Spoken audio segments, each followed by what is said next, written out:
নবীজিকে ভালোবাসা ছাড়া ইমানদার হওয়ারই কোনো উপায় নেই, কোনো সুযোগ নেই। আল্লাহ রাসূল সাল্লাল্লাহু আলাইহি ওয়াসাল্লাম নিজেই বলেছেন, লা ইউমিনু আহাদুকুম হাত্তা আকুনা আহাব্বা ইলাইহি মিন ওয়ালিদিহি ওয়া ওয়ালাদিহি ওয়ান নাসি আজমাইন।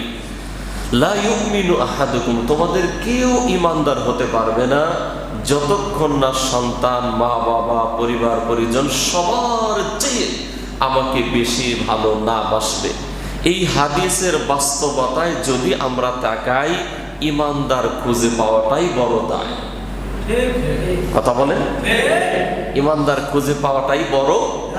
আজকে যারা আওয়ামী লীগ করে, বঙ্গবন্ধুর পেছনে যেই সময় দেয়, যে স্লোগান দেয়, প্রধানমন্ত্রী শেখ হাসিনার যেই পরিমাণ গুণকীর্তন গায়, আল্লাহি, আল্লাহর নামে শপথ করে বলছি, এর 10 ভাগের 1 ভাগ যদি আল্লাহর নবীর প্রতি দরুদ করত, জান্নাত ওয়াজিব হয়ে যেত। এটা কি বিশ্বাস করেন না বানায় বলতেছি?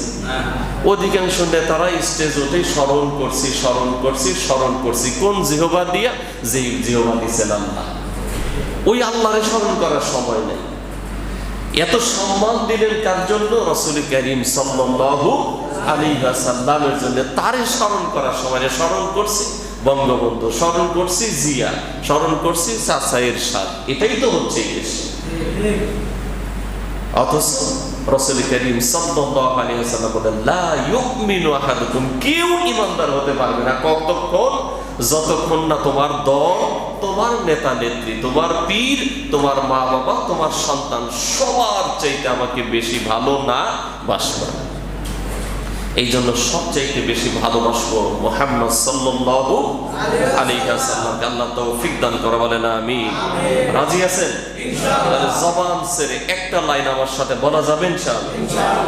আমি নবীজির পাগল, আমি মদিনার পাগল, আমি নবীজির পাগল, আমি মদিনার পাগল। সবাই, আমি নবীজির পাগল, আমি মদিনার পাগল, আমি নবীজির পাগল, আমি মদিনার পাগল। মদিনারি ধুলবালি মোর, মদিনারি ধুলবালি মোর, নয়নের কাজল, আমি নবীজির পাগল, আমি মদিনার পাগল, আমি নবীজির পাগল, আমি মদিনার পাগল।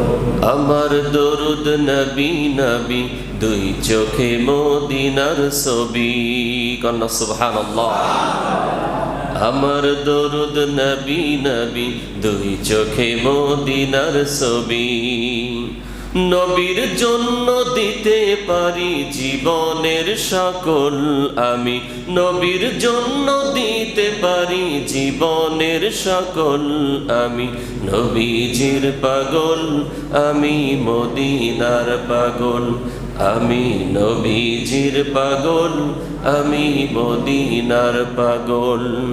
মদিনারি ধুলবালি মোর, নয়নের কাজল, আমি নবীজির পাগল, আমি মদিনার পাগল। বলেন আমিন।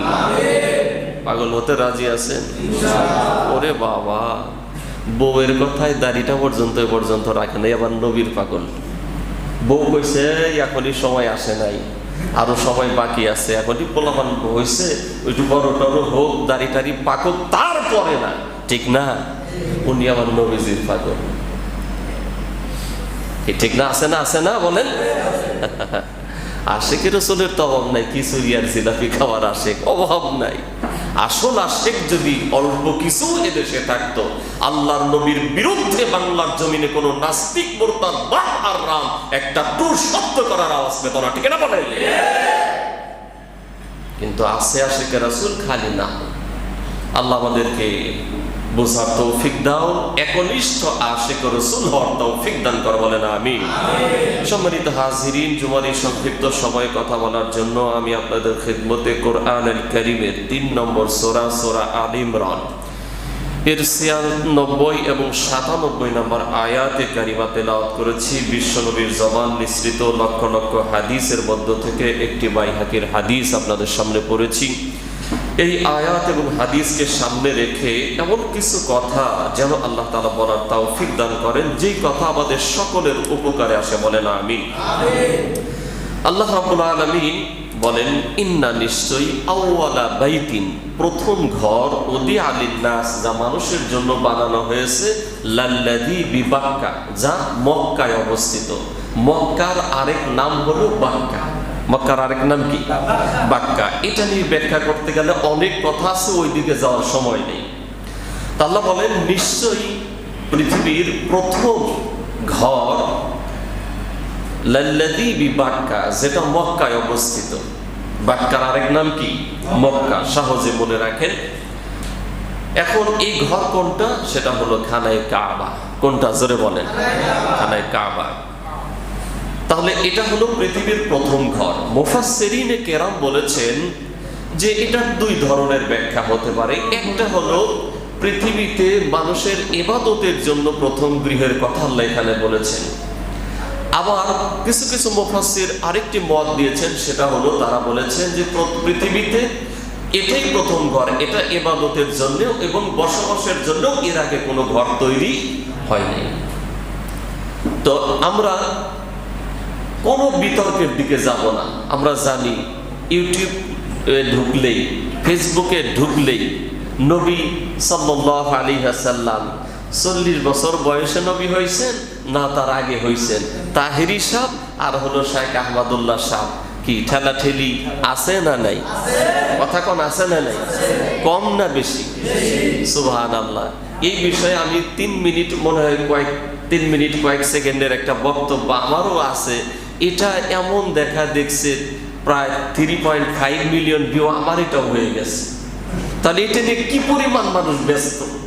অথচ আপনারা সবাই বলেন তো, আমরা মরার পরে কাউকে কি জিজ্ঞেস করবে, এই আগে বল আমার দোস্ত মুহাম্মদ সাল্লাল্লাহু আলাইহি ওয়াসাল্লাম নবী ছিলেন 40 বছরের আগে না পরে? আগে জবাব দে। প্রশ্ন করবে না? কথা বলেন না। প্রশ্ন করবে, মান রব্বুকা, তোমার রব কি? ওমা দীনুকা, তোমার দিন কি?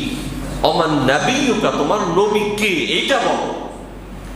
এবং আমরা জানি ইমানদারদের জন্য আরো সাইকোলজিক্যাল প্রশ্ন হবে দুইটা। কয়টা? জোরে বলেন।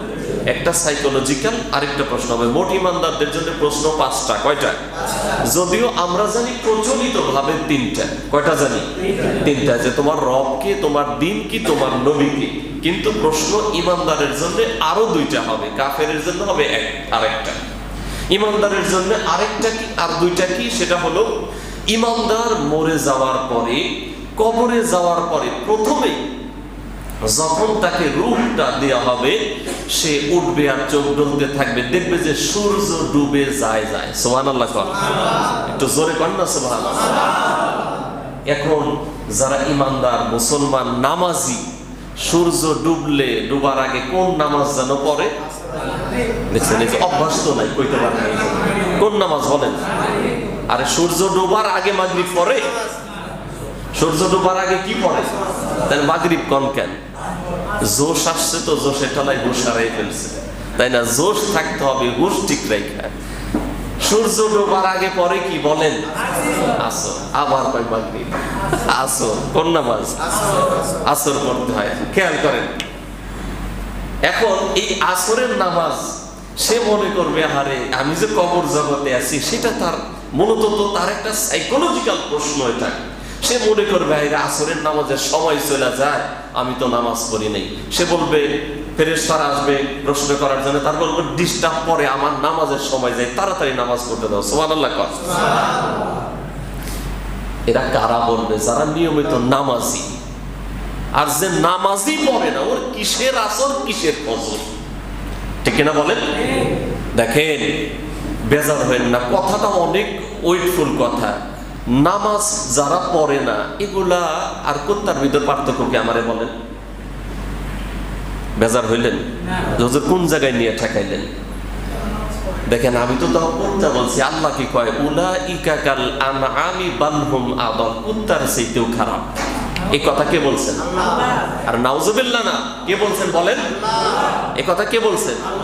উলাইকা কাল আনআমি বাল হুম আদাল, এরা কুত্তার চাইতেও খারাপ। কেন? কারণ এত নিয়ামত ওরে দিছি যা কুত্তারে আমি দেই নাই। সুবহানাল্লাহ। একটু হৃদয় দিয়ে বলছেন, কুত্তারে কি দেন ভাই? আমি এর আগে একদিন জুমায় বলছি, কি দেন? আরে হাড্ডিটারে এমন খাওয়া আমরা খাই, কুত্তাও দেখে বেচারা আফসোস করে, হাই রে চাটা চাটতাছে, এর ভিতর রসটুকু রাখবো না, ওর মুখের লালা ছাড়া আর কিছু থাকবে না।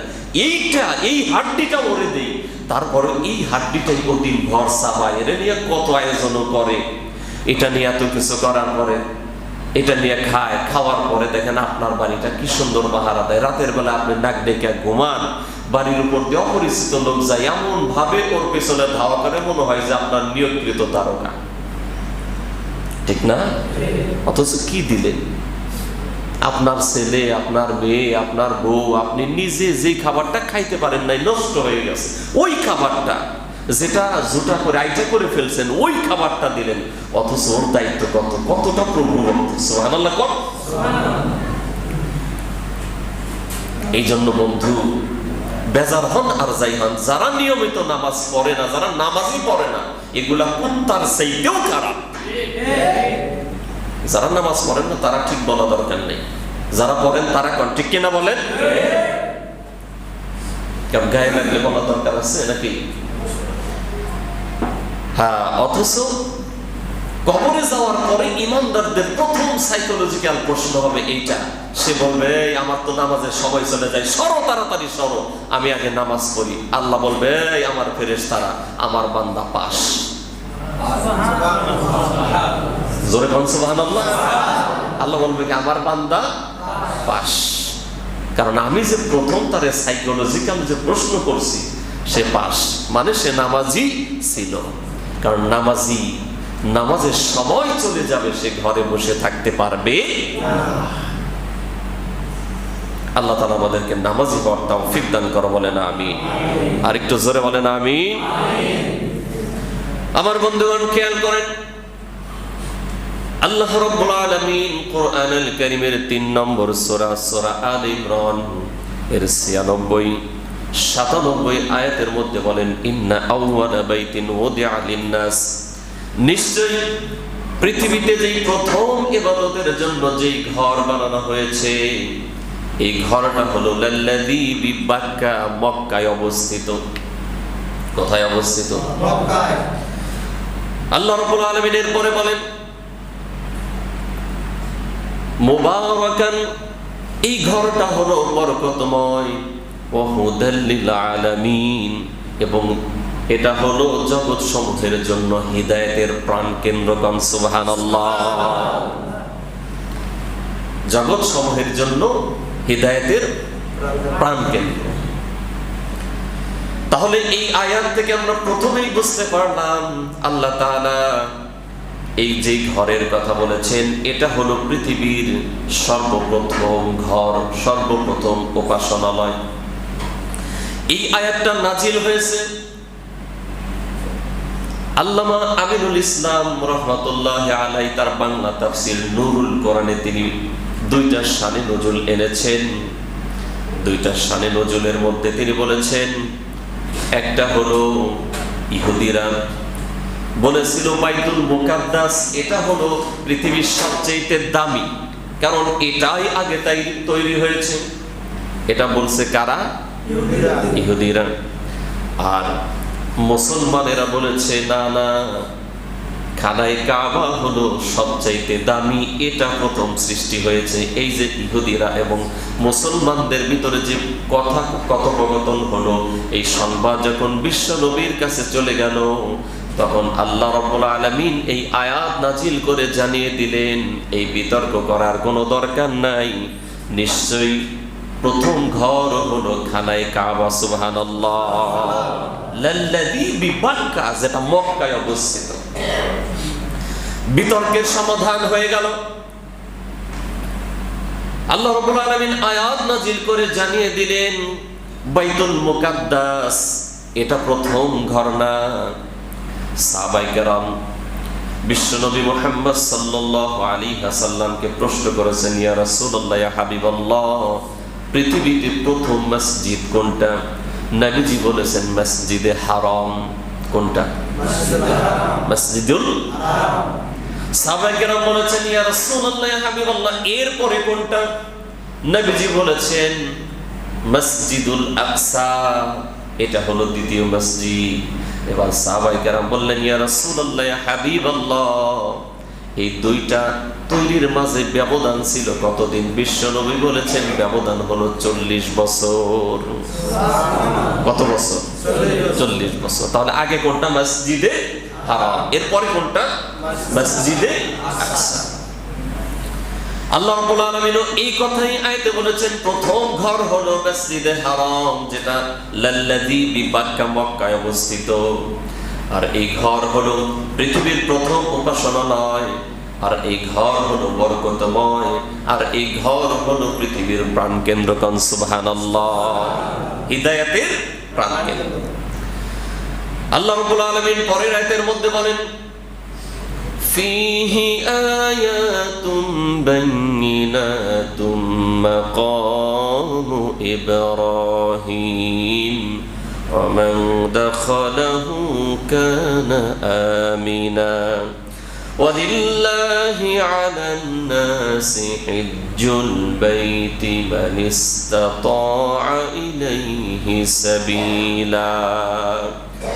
আল্লাহ রাব্বুল আলামিন বলেন, ফীহি আয়াতুম বাইয়িনাত, সেখানে রয়েছে স্পষ্ট আল্লাহর নিদর্শন। তার ভিতর একটা হলো মাকামে ইব্রাহিম। কি জোরে বলেন? মাকামে ইব্রাহিম। মাকামে ইব্রাহিম কোনটা? ওই যে আপনারা যারা সরাসরি গিয়েছেন অথবা ভিডিওতে দেখেন, খানায় কাবার পাশে গ্লাস দিয়ে একটা ছোট্ট একটা ঘরের মতো আছে, ওর ভিতরে একটা পাথর আছে, যেই পাথরে ইব্রাহিম আলাইহিস সালাম দাঁড়িয়েছিলেন। পাথরটার উপরে আল্লাহর পয়গম্বর আমাদের পিতা ইব্রাহিম আলাইহিস সালাম যখন দাঁড়িয়েছেন, এই পাথরটা তোলার মতো নরম হয়ে গেছে। ইব্রাহিম আলাইহিস সালামের পায়ের দাগগুলো পাথরের উপর বসে গেছে। আর এটা কখন? ইব্রাহিম আলাইহিস সালামকে আল্লাহ নির্দেশ দিলেন, যখন ইব্রাহিম তুমি তোমার ছেলে ইসমাঈলকে নিয়ে আমার ঘর নির্মাণের কাজ করো।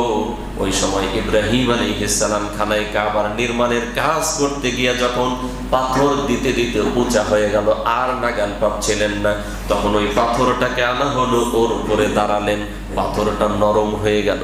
সুবহানাল্লাহ, জোরে কন্না সুবহানাল্লাহ। নরম হয়ে গেল। ইব্রাহিম আলাইহিস সালাম ওর উপরে দাঁড়ালেন। দাঁড়ানোর পরে মুফাসসিরিনে কেরাম বলেছেন, শুধু নরম হওয়ার মধ্যেই ক্ষান্ত থাকে নাই পাথরটা। যখন উপরে যাওয়া দরকার, অটোমেটিক লিফটের মতো এই পাথরটা ইব্রাহিম আলাইহিস সালামকে উপরে নিয়ে যেত। সুবহানাল্লাহ। ডানে যাওয়া দরকার, অটোমেটিক পাথরটা সরে সরে ডানে চলে যেত। বামে যাওয়া দরকার, পাথরটা ইব্রাহিম আলাইহিস সালামকে নিয়ে বামে চলে যেত। সুবহানাল্লাহ, সুবহানাল্লাহ। কারণ পাথরের মালিক কে? আল্লাহ। পাথর কথা শুনে কার? আল্লাহ। জোরে বলেন, আল্লাহ। লিল্লাহি মুলকুস সামাওয়াতি ওয়াল আরদ, আসমান এবং জমিনে যা কিছু আছে সব কিছুর মালিকানা কার?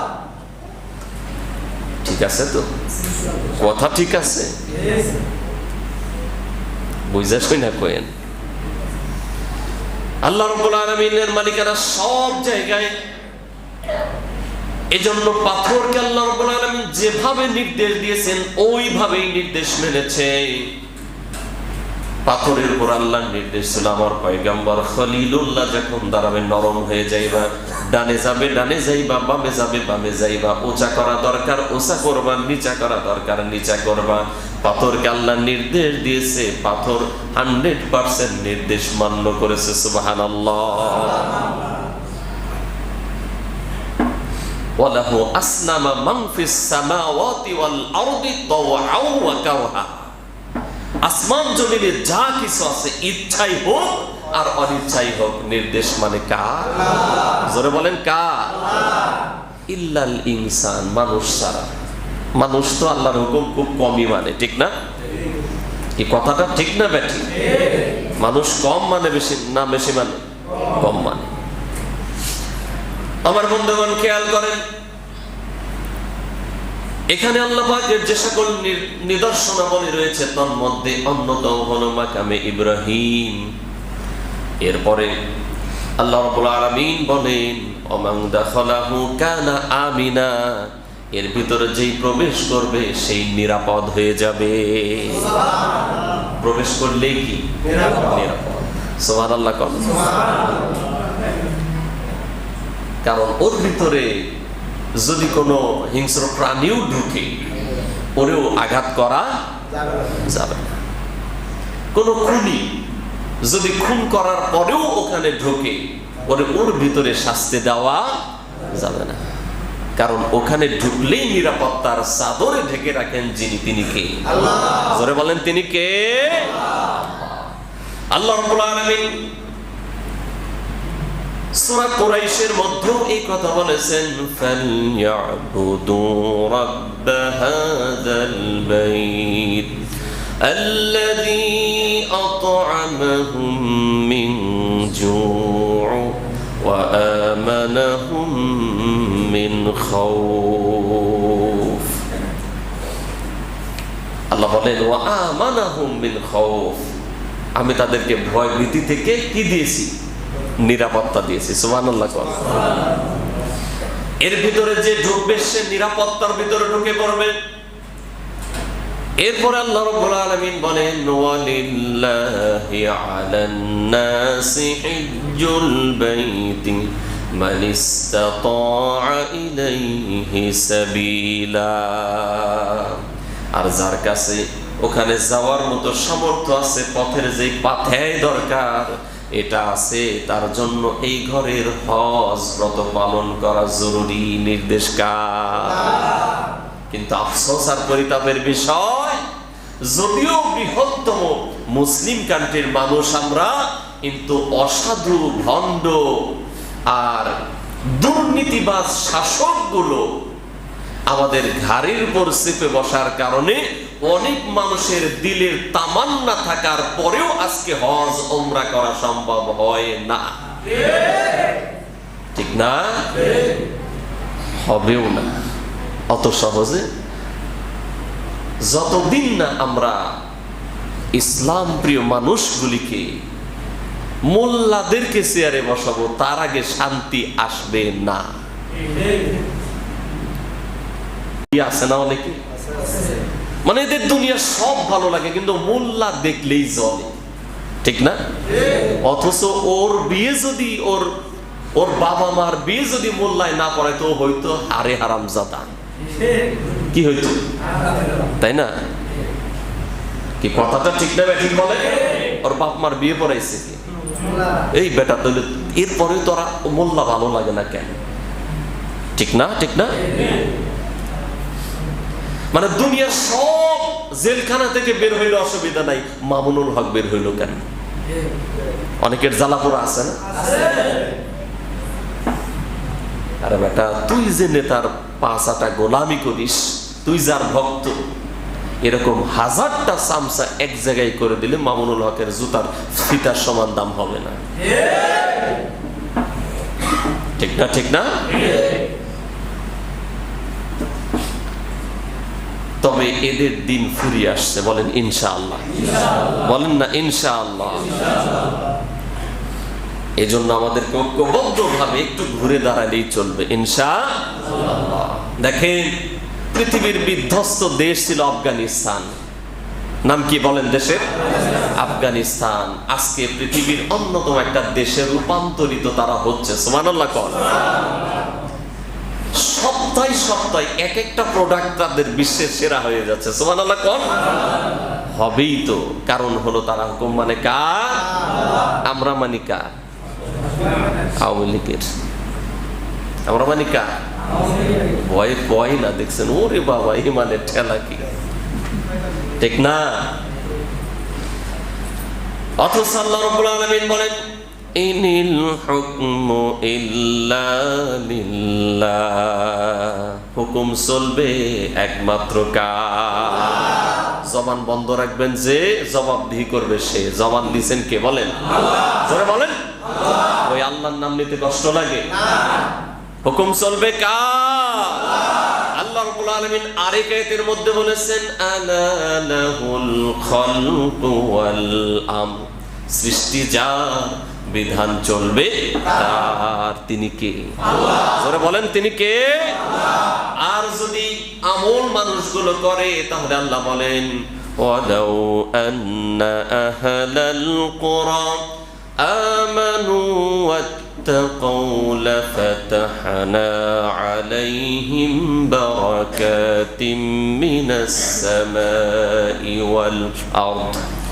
আল্লাহ রাব্বুল আলামিন বলেন জনপদের লোকেরা যদি ইমানদার হয় আর যদি আমাকে ভয় করে আমার বিধান মতো চলে, আসমান এবং জমিনের যত রহমতের দুয়ার আছে সব আমি তাদের জন্য খুলে দেব। সারা পৃথিবীর মানুষ গরমে মরে, আফগানিরা মনে হয় অটো এসিতে থাকে। সুবহানাল্লাহ। অটো এসি কে দিছেন বলেন? আল্লাহ তো কোরআনে বলেই দিছে ঈমান আন আর আমারে ভয় কর, এসি টাকা দিয়ে কিনা লাগবে না, আমি তোরে দিয়ে দেব। সুবহানাল্লাহ।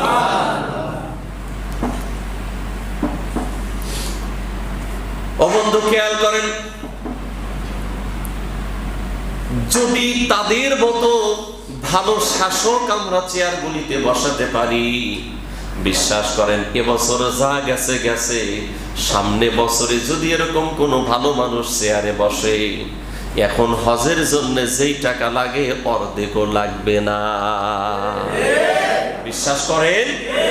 এই শুনেন, তার বাস্তব প্রমাণ কি? ট্যুর আছে না, ট্যুর ঘুরতে যায়, ভ্রমণে সৌদি গেলে তার বিমান ভাড়া 60,000। কত হাজার? বড় জোর 70,000। খুব বেশি চাপাচাপি সিন্ডিকেট বাহিনী নানান ভাবে কি করলে 80,000 হয়। এরপরে ওমরার সময় এরকম 70,000, 75,000, 80,000 সর্বোচ্চ এরকম। আর হজে যাওয়ার জন্য লাগে প্রায় 2 লাখ। কত? মানে ট্যুরে গেলে বিমানে নেয়, আর যখন উমরায় যায় তখন একটু বেশি নেয়, কারণ তখন নেয় তো রকেট দিয়ে বাংলাদেশের শাসকরা, তাই না? কি দিয়ে নেয়? হ্যাঁ বলেন না কেন, রকেট দিয়ে নেয় না?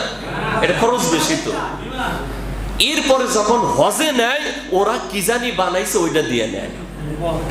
হ্যাঁ, তাহলে বেশি খরচ লাগবে কেন? একই বিমান, একই তেল, একই সব, অফিসার তো একই। এর মানে ডালমে কুচকালা। আল্লাহর নামে শপথ করে বলছি, এই দুর্নীতিবাজগুলো যতদিন চেয়ারে থাকবে ততদিন আল্লাহর গোলামীর কোন কাজ মানুষ স্বাধীনভাবে স্বাচ্ছন্দ্যে করতে পারবে না। এজন্য দরকার মামুনুল হকের মতো ধর্মমন্ত্রী, এর জন্য দরকার মিজানুর রহমান আজহারির মতো ধর্মমন্ত্রী। ঠিক কিনা বলে? ভারতের 5 গোলামদেরকে দিয়া মুসলমানদের কোনো কল্যাণ হবে না। আবার আমরা অনেকেই খুশি হয়েছি ডোনাল্ড লু আসছে, তাই না? ও মিয়া, আপনি বোকার স্বর্গে বাস করেন। কোন কাফের মুসলমানের ভালো চাইছে? পৃথিবীর সবচাইতে নিকৃষ্ট দেশ হলো ইসরায়েল। কোন দেশ বলেন? ইসরায়েলের সবচাইতে বড় বন্ধু আমেরিকা। কে বলেন? এরপরে তাদের দ্বিতীয় সবচেয়ে বড় বন্ধু হলো ভারত। কে জোরে বলেন? সুতরাং কাদেরকে বন্ধু মনে করেন আপনি? মুসলমানের বাচ্চা মুসলমান, ঠিক না? ঠিক না বলেন? এদেশের আলেম ওলামাদেরকে জেলখানায় ঢোকায় কারা? ভারত আর তাদের গোলামেরা। এই দেশের প্রতি ন্যূনতম যাদের ভালোবাসা আছে অন্তরের ভিতরে, তারা আলেমদেরকে শত্রু মনে করে না। আর যারা শাসন ক্ষমতায় বসে ভারতের 5 গোলামি করে, ওরাই আলেমদেরকে দুশমন মনে করে। ওরা চায় না দেশে ইসলাম প্রতিষ্ঠা হোক। এই জন্য আমাদেরকে বুঝতে হবে বন্ধু, নিজের বুঝটা নিজে বোঝা লাগবে, নিজের ভালো নিজে বোঝা লাগবে।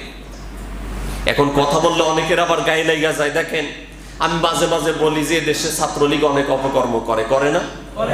এখন তো জাজিরা উপজেলার, শরীয়তপুর জেলার উপজেলার, জাজিরা উপজেলার ছাত্রলীগের এক নেতা সভাপতি বলেই ফেলছে যে এই দেশে ছাত্রলীগের উপর কোনো সন্ত্রাস নাই, আমাদের উপর কোনো শক্তি নাই। এতদিন তো আমাদের দোষ দিচ্ছেন আপনারা। যারা ছাত্রলীগ করো তোমরা তো আমারে দোষ দিছে, এখন বলো এখন তো তোমাদের নেতাই তো ওই কথাই বলছে, তোমাদের নেতার কথাই তো আমি বলি এই দেশে সব অপকর্ম তো ওরা করে, ঠিক না? কারণ ধর্ষণে তারা এগিয়ে, চাঁদাবাজিতে এগিয়ে, মারামারিতে এগিয়ে, খুন খারাপিতে এগিয়ে, টেন্ডারবাজিতে এগিয়ে, ঠিক না? তাহলে ওরা তো ঠিকই তো বলছে, যোগ্য নেতা যোগ্য কথা বলছে, ঠিক না? ওর জন্য দোয়া করা দরকার না, বাপের বেটা সত্য কথা বলে ফেলছে যে ছাত্রলীগের উপর কোনো সন্ত্রাস নাই।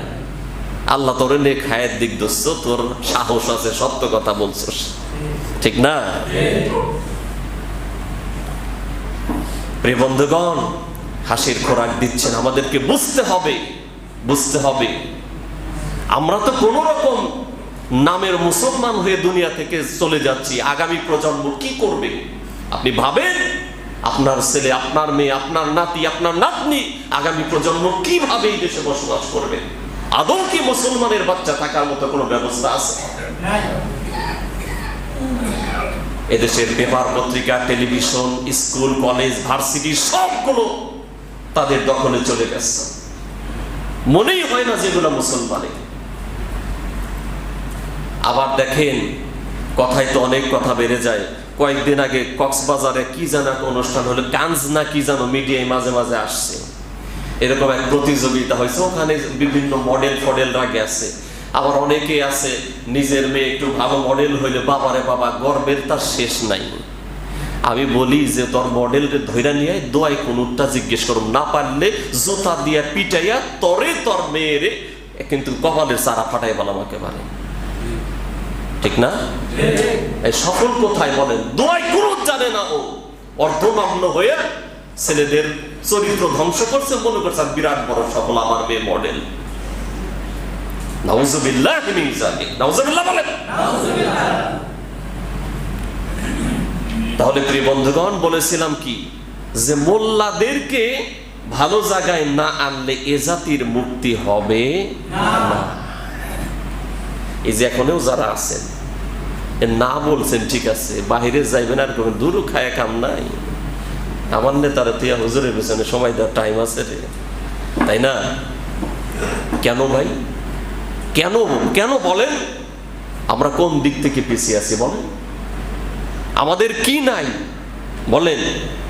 এক সময় বলতো হুজুররা ইংরেজি জানে না, এক আজহারি বাই ঠেলায় কোনো বেটা আর এই কথা কওয়ার সাহস পায় না। শুধু যদিও একজন বেশি প্রচার হয়েছে আজহারি ভাই, কিন্তু এরকম শত পিএইচডি হোল্ডার বাংলাদেশে আছে, আলেম সারাদিন অনর্গল ইংরেজি বলতে পারে, কে আছে না? পিএইচডি হোল্ডার আলেমের অভাব নাই, মাস্টার্সের অভাব নাই।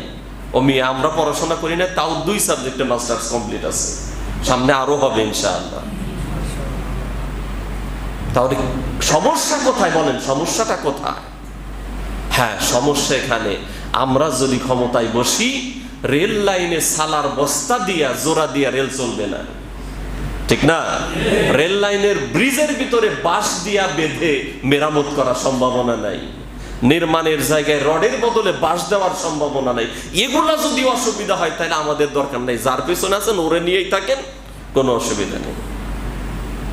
আর যদি চান যে না আসলেই কোনো কল্যাণ হোক, তাহলে ইসলাম প্রিয় যারা, তাওহীদ প্রিয় যারা, আলেম ওলামা যারা, তাদের সাথে আমরা থাকবো তো ইনশাআল্লাহ, থাকবো তো ইনশাআল্লাহ। গত জুমায় বলেছি, আবার বলছি, এদেশের শিক্ষা কারিকুলাম পরিবর্তন করাই লাগবে, কথা বলেন। একেবারে প্লে থেকে শুরু করে মাস্টার্স পর্যন্ত পরিবর্তন করাই লাগবে। ইসলাম শিখবে, কোরআন শিখবে, রাসূলুল্লাহর জীবনী পড়বে, সাহাবায়ে কেরামের জীবনী এর ভিতর ঢুকাতে হবেই হবে, নইলে এদেশে কঠিন কোনো আন্দোলন থাকলে আমরা সবাই সেখানে থাকবো ইনশাআল্লাহ।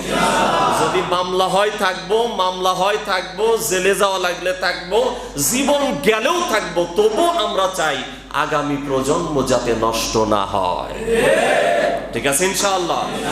এর জন্য আরেকটা কাজ আমাদেরকে করতে হবে, এদেশ থেকে ভারতের আধিপত্য দূর করাই লাগবে। ভারতীয় প্রোডাক্টের সাথে সাথে ভারতীয় দালাল যারা, ওদেরকেও চিহ্নিত করে ওদেরকে বয়কট করতে হবে। ইতিমধ্যে বয়কট হইয়াও গেছে, কোন আলহামদুলিল্লাহ।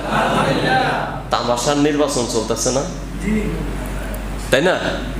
এখন আমি পরীক্ষা দিয়ে বের হয়েছি, বের হওয়ার পরে দেখি যে এখন প্রচারণা তো নানান জায়গায় চলছে না, মাইক দিয়ে প্রচারণা চলছে। এখন অবাক হইলাম, আহারে ভোটার কেন্দ্রে আগে কিছু কুত্তা টুত্তা যাইতো কিছু মানুষের পাশাপাশি, এখন নাকি শুনি তাও ঠিক মতো যায় না। আমি চিন্তা করলাম যাইব কেমনে।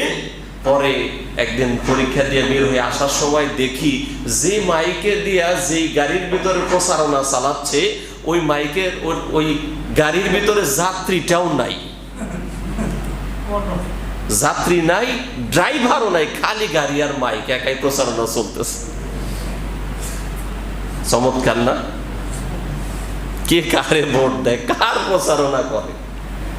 সুতরাং এই নাটক ফাটক করে এই দুঃসময় দেশের টাকা নষ্ট ছাড়া বিকল্প আর কিছু হচ্ছে না। এজন্য আমাদেরকে সকল বিষয় আমাদেরকে দেশের জন্য, দেশের মানুষের জন্য, ইসলামের জন্য ঐক্যবদ্ধ থাকতে হবে এবং দেশের জন্য, ইসলামের জন্য কাজ করতে হবে। রাজি আছেন ইনশাআল্লাহ? রাজি আছেন ইনশাআল্লাহ? আল্লাহ তাআলা তৌফিক দান করে, বলেন আমিন। আর একটু জোরে বলেন আমিন। প্রিয় ভাই, খেয়াল করেন, শেষ করে দিচ্ছি। তাহলে মসজিদে হারাম এটা হলো পৃথিবীর প্রথম ইবাদতের জন্য তৈরি, এটা হলো বরকতময়, এটা হলো পৃথিবীর জন্য হিদায়াতের প্রাণকেন্দ্র। কারণ সুবহানাল্লাহ। আর এতে আল্লাহ তাআলা স্পষ্ট অনেক নিদর্শন রয়েছে, তার ভিতরে একটা হলো মাকামে ইব্রাহিম, আরেকটা হলো সেখানে যেই ঢুকবে সেই নিরাপদ। সুবহানাল্লাহ। এরপরে আল্লাহ তাআলা এই ঘরকে কেন্দ্র করে হজ করা সামর্থ্যবানদের জন্য আল্লাহ তাআলা ফরজ করে দিয়েছেন। তাহলে যাদের সামর্থ্য আছে তারা করবো তো ইনশাআল্লাহ? করবো তো ইনশাআল্লাহ? আল্লাহ তাআলার জন্য হজ সামর্থ্য হলেই করবো ইনশাআল্লাহ। আল্লাহ তাআলা তৌফিক দাও, বলেন আমিন। আর আল্লাহ বলেন ওমান কাফারা, আর যে ব্যক্তি কুফরি করবে, অস্বীকার করবে, মুখ ফিরিয়ে নেবে, ফা ইন্নাল্লাহ, তবে সে যেন জেনে রাখে নিশ্চয়ই আল্লাহ গনিয়্যুন, ধনী। কি জোরে বলেন? আল্লাহ কারো মুখাপেক্ষী না। দুনিয়ার সব কিছু তার মুখাপেক্ষী, কিন্তু আল্লাহ কারো মুখাপেক্ষী না। আনিল আলামিন, জগৎ সমূহে যা কিছু আছে সবই আল্লাহর মুখাপেক্ষী, কিন্তু আল্লাহ কারো মুখাপেক্ষী না। এই জন্য আমরা যদি আল্লাহর বিধান না মানি তাহলে আমাদের ক্ষতি হবে, আল্লাহর কোনো ক্ষতি হবে না। এই জন্য সামর্থ্য হলে হজ করবো তো ইনশাআল্লাহ। আর যাদের মোটামুটি কিছু টাকা আছে, নিয়ত করেন যে বাহিরে এই ঘোরাফেরা, ট্যুর এগুলা না দিয়া আমরা নিয়ত করব যে আমরা উমরা করব ইনশাআল্লাহ। কারণ হলো এই ঘরটা দেখলেই সব আছে না? জোরে বলেন। রাসূল করিম সাল্লাল্লাহু আলাইহি ওয়াসাল্লামের অন্যতম সাহাবী আন আব্দুল্লাহ ইবনে আব্বাস রাদিয়াল্লাহু আনহুমা قال, হযরত আব্দুল্লাহ ইবনে আব্বাস রাদিয়াল্লাহু আনহুমা তিনি বলেছেন, قال রাসূলুল্লাহ সাল্লাল্লাহু আলাইহি ওয়াসাল্লাম, রাসূল করিম সাল্লাল্লাহু আলাইহি ওয়াসাল্লাম বলেছেন, ইউনাজ্জিলুল্লাহ, আল্লাহ নাজিল করেন, কুল্লা ইয়াউমিন আলা হুজ্জাজি বাইতিল হারাম, মসজিদে হারামে আল্লাহ তাআলা প্রতিদিন নাজিল করেন। কে নাজিল করেন? জোরে বলেন। আল্লাহ রাব্বুল আলামিন নাজিল করেন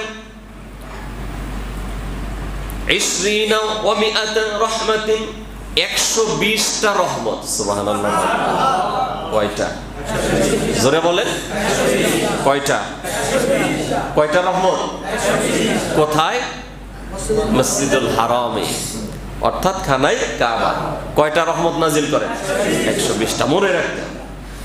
এরপরে রাসূল করিম সাল্লাল্লাহু আলাইহি ওয়াসাল্লাম বলেন, সিদ্দিনা লিত-তাইফিন, এর ভিতরে 60টা রহমত হলো যখন যারা তাওয়াফ করে তাদের উপর আল্লাহ বর্ষণ করে। ওয়া 40 লিল মুসাল্লিন, আর সেখানে যারা নামাজ পড়ে তাদের জন্য 40। কত? 40। তাওয়াফ যারা করে তাদের জন্য 60। যারা নামাজ পড়ে তাদের জন্য 40। এরপরে নবীজি বলেন ওয়া20 লিন-নাযিরিন, শুধু তাকায়া থাকলেই 20টা রহমত পাওয়া যায়। শুধু তাকায় থাকলে কয়টা রহমত? সুবহানাল্লাহ, সুবহানাল্লাহ।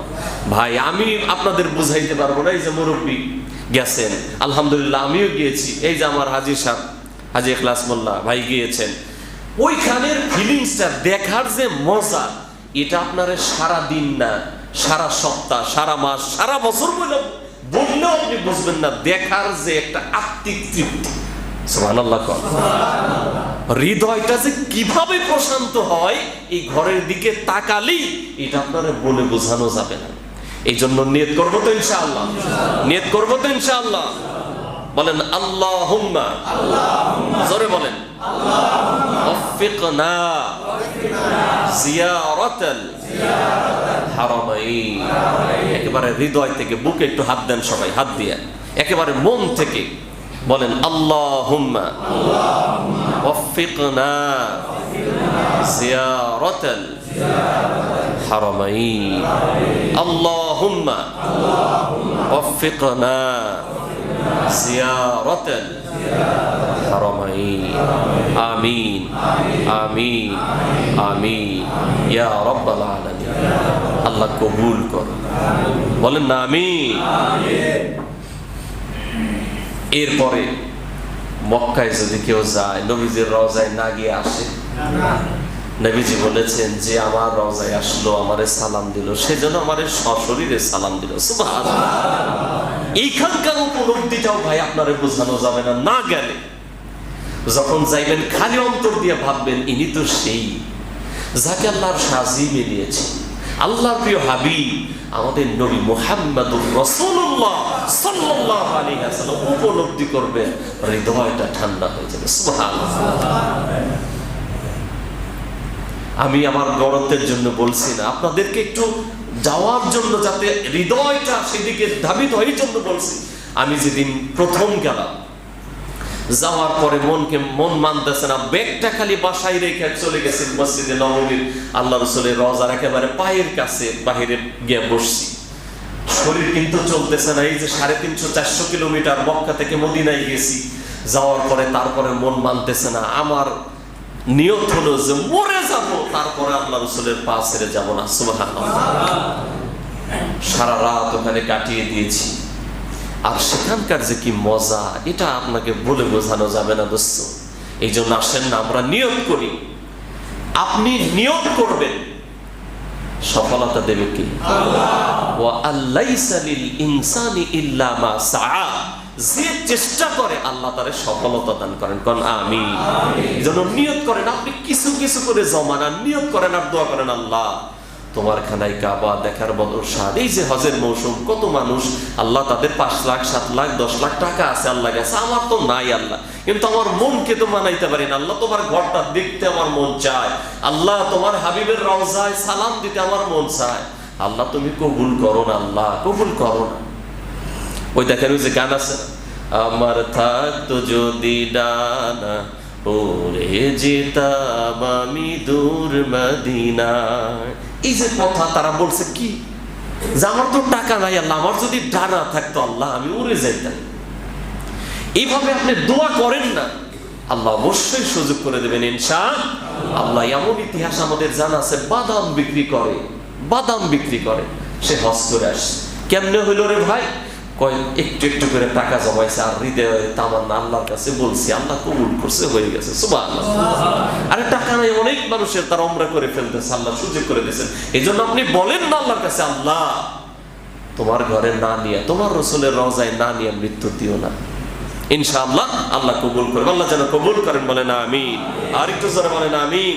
সর্বশেষ খেয়াল করেন, কোরআন আল কারীমের 4 নম্বর পারার প্রথম পৃষ্ঠার প্রথম লাইনে আল্লাহ তাআলা বলেছেন, লান তানালুল বিররা হাত্তা তুনফিকু মিম্মা তুহিব্বুন। এই আয়াতটা যখন নাজিল হলো, এই আয়াতটা যখন নাজিল হলো, কোরআন আল কারীমের নাজিল হওয়ার পরে এর সম্বোধন ছিলেন সাহাবায়ে কেরাম। কারা ছিলেন?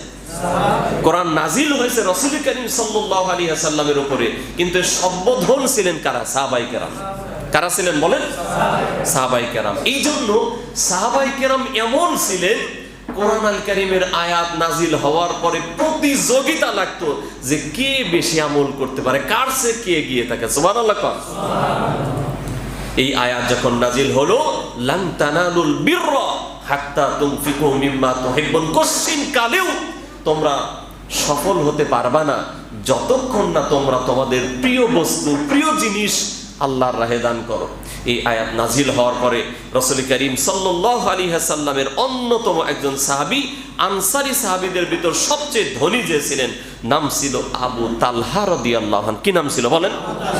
আবু তালহা রাদিয়াল্লাহু আনহু। এই সাহাবী আবু তালহা রাদিয়াল্লাহু আনহু এই আয়াত নাজিল হওয়ার পরে আল্লাহ রাসূলের কাছে গেলেন, যার পরে বললেন, ইয়া রাসূলুল্লাহ, ইয়া হাবিবাল্লাহ, এই যে মসজিদে নববীর বিপরীত পার্শ্বে এই যে আমার যে বিশাল বড় খেজুরের বাগান, এটা আমার সবচেয়ে প্রিয়, এবং এর ভিতরে একটা কূপ আছে যেটা এখনো আছে, নাম হলো বিরহা। কি নাম?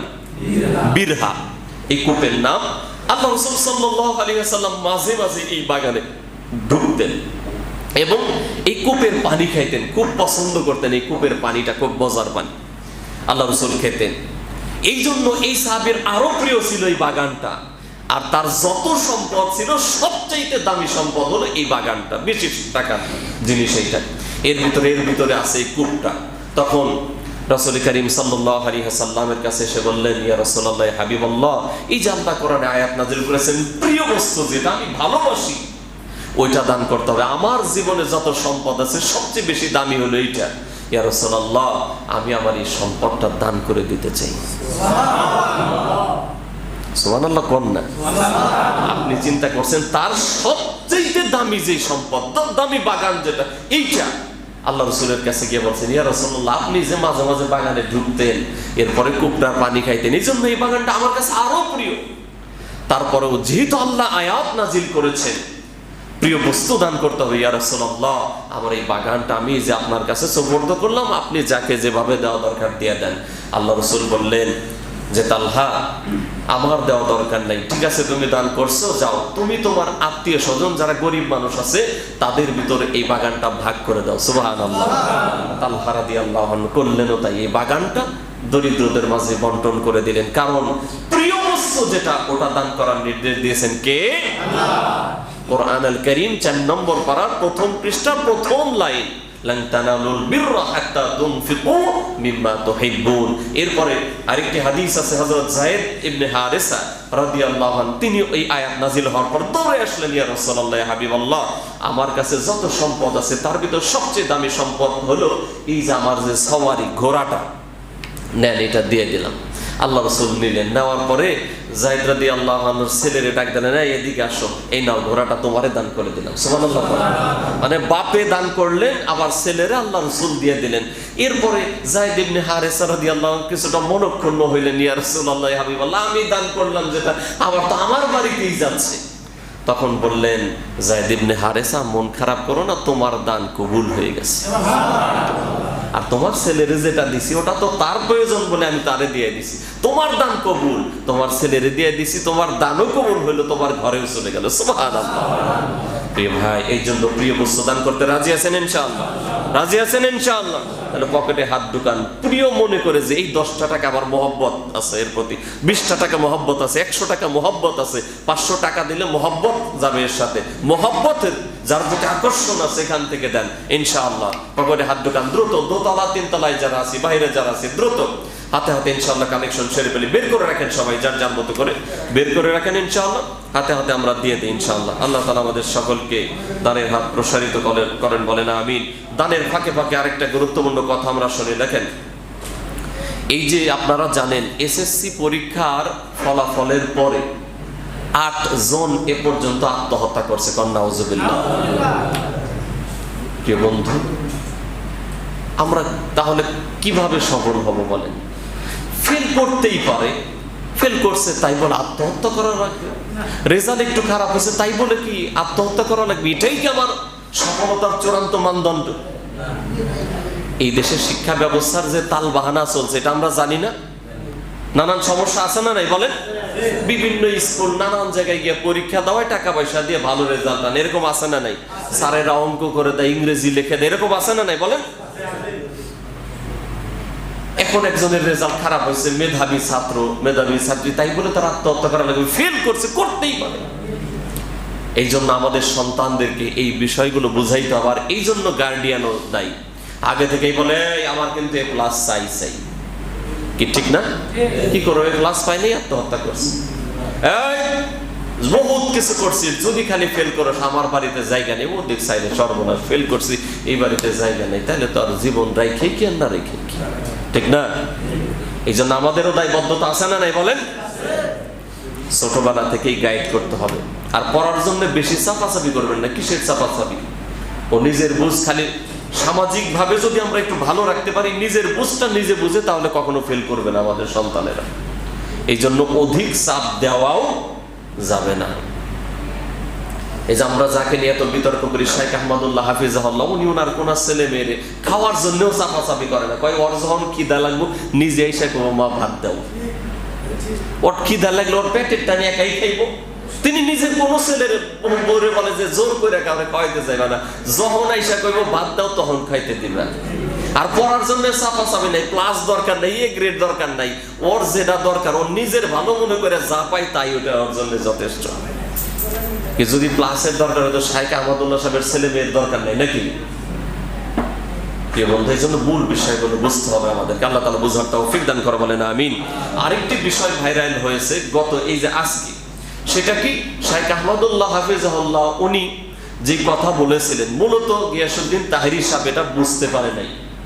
একটা প্রশ্নের উত্তর দিতে গিয়ে শাইখ আহমদুল্লাহ হাফিজাহুল্লাহ তিনি বলেছিলেন যে আল্লাহ রাসূল সাল্লাল্লাহু আলাইহি ওয়াসাল্লাম নবী হিসেবে আত্মপ্রকাশ করেছেন 40 বছরের পরে। এটা তো কোরআন সুন্নাহ ভিত্তিক কথা। তবে আল্লাহর কাছে মনোনীত নবী কে কখন এটা তো আমরা সবাই জানি, যে আল্লাহ তাআলা কাকে কিভাবে দুনিয়াতে পাঠাবেন এটা দুনিয়াতে মানুষ পাঠানোর আগেই আল্লাহর কাছে সব ফিক্স করা, ঠিক না বলেন?